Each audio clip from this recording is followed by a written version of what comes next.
2 days later, Discovery has caught up with the station and closes for docking. Shep and the crew get a spectacular view from Destiny's window. That's all I gave you. Is that getting in there?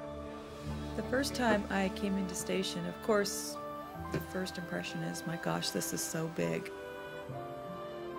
And then I was surprised with how much work Expedition 1 had accomplished, particularly with the laboratory. Jim, Yuri, and Susan are already at work in the lab. They can grow large crystals here that we can't grow in Earth's gravity. By studying how they have formed, we can learn how to make more effective medicines to cure diseases. If we ever expect to go to Mars, we have to understand how the human body will react to a really long flight. The Human Research Facility will be an excellent source for performing human experiments to make sure we understand what happens to the human body in space. It has ultrasound technology. It's got storage for many other meters and sensors that we can attach to the human body to wear, and then send the data down to the scientists on the Earth so they can analyze it. Laptop is connected. It's time for the departing commander to brief his successor. Shep and his crew have done their job brilliantly. They're handing over a station that's completely up and running, ready to realize its true potential. An American and a Russian kind of exchanging this job. It was, to me, a historic chapter in space, a reflection of what humans can accomplish.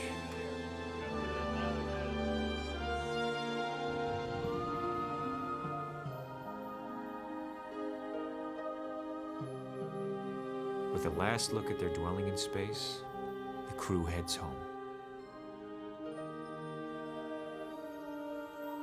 The new tenants have already done some interior decorating. I brought about 40 snapshots. Of course, my wife and my daughter and my friends, my dog Cody. The popcorn came up already popped.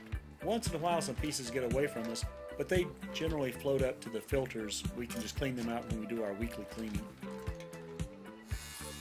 Yuri Vladimirovich Usachov, extremely experienced cosmonaut. He likes working with his hands with tools, and just a really nice guy. They're so much alike, the two of them. It was really funny. Each of them would come up with ideas on occasion and get the other one sucked into working on some sort of home project. They're a couple of hardware guys, and I'm a software girl. It's great to live in zero-G because you basically can become the world's best sportsman. You can lift up things like these bags of water, which weigh probably over 100 pounds apiece, and just move them like they're feathers. And so it's really nice for someone like me who's never been much of an athlete to be able to do all these superhuman things in space that I normally wouldn't get to do.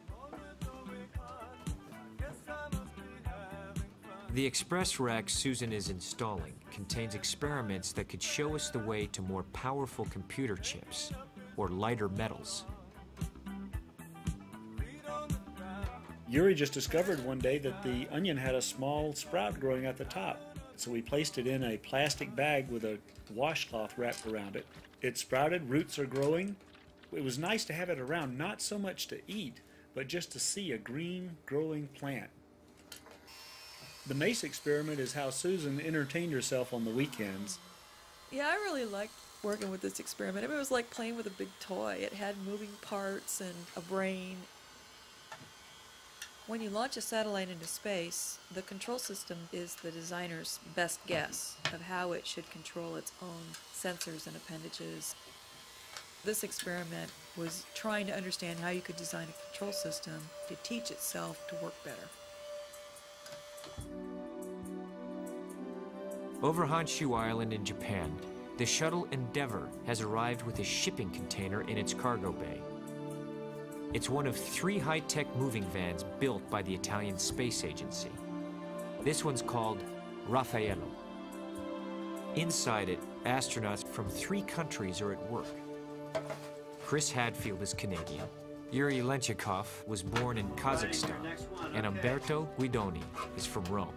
Working in space really makes people bonding, and I guess the fact that many countries are working on building the space station is bringing the culture and the history of each country in the space station, and somehow it changed a little bit each of us. It's not just an adventuresome place to live, but actually a pleasant and challenging and interesting place to live. I would really like the opportunity to spend part of my life there. What struck me, though, was to watch the crew that's living there, to see them view Earth as a separate place. Earth is something completely separate from them.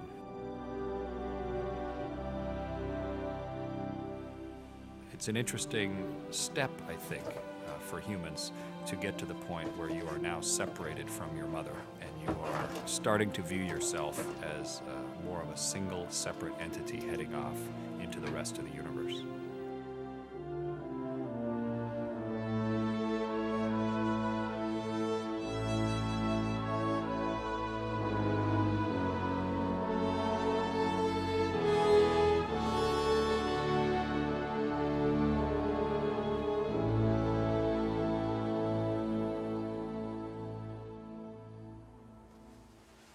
If we were to have to leave the space station in the Soyuz vehicle, we put on the Sokol suits.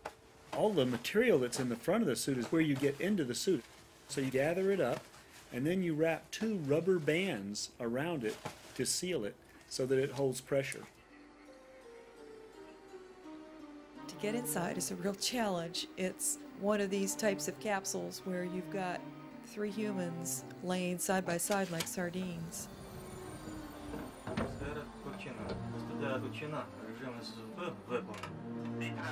The Russians on occasion do provide 2 Soyuz spacecraft, and there's usually just 1 prime parking spot.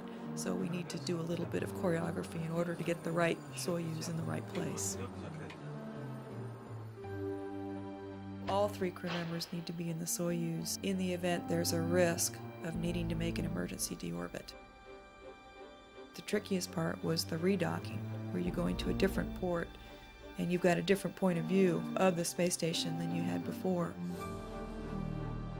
All of us double-checked, triple-checked everything to make sure that when we got to the new docking port that we were going to have the ability to get back inside. That, to me, was the most tense part. Things have been known to break on the outside of the space station. You have to have a way to get outside and repair the item. An airlock is required to be able to do that. The station robotic arm is what I used to lift the airlock out of the shuttle's payload bay.